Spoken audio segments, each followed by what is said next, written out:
For most of my life as a registered voter, I've lived in Oregon, where we use a paper ballot system. We get our ballots in the mail weeks before the election, we fill them out at our leisure, and then we mail them in or drop them off at a voting office.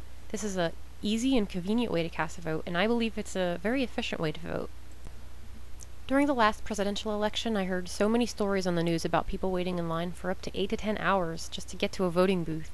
Not to mention the defective machines and the vulnerability of electronic voting, and the problems just go on and on.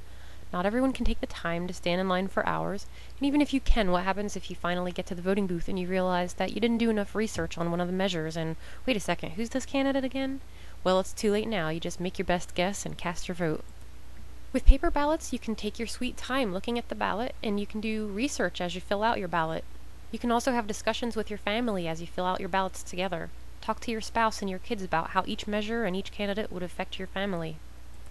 Now, of course, anyone can do research before going to the voting booth, but think about paper ballots versus voting booths as an open book test compared to cramming before an exam that will determine the fate of our nation.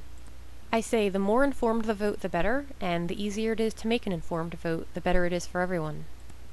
When the time comes to submit your ballot, you can either mail it in or drop it off at an elections office. I have never ever had to stand in line to cast my vote. I walk in, I put my ballot in the slot, and I walk out. It takes 30 seconds. When the votes are counted, there are real, tangible ballots to count, not electronic data that could be hacked by computer hackers or infected by computer viruses or accidentally deleted or altered.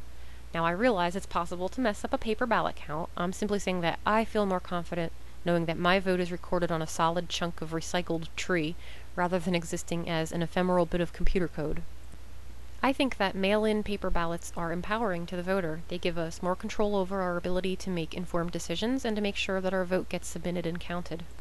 The point that I'm trying to make here is that I like paper ballots. If you have a similar option in your state, I'd say to give it a try. But whatever option you do have for voting, do it.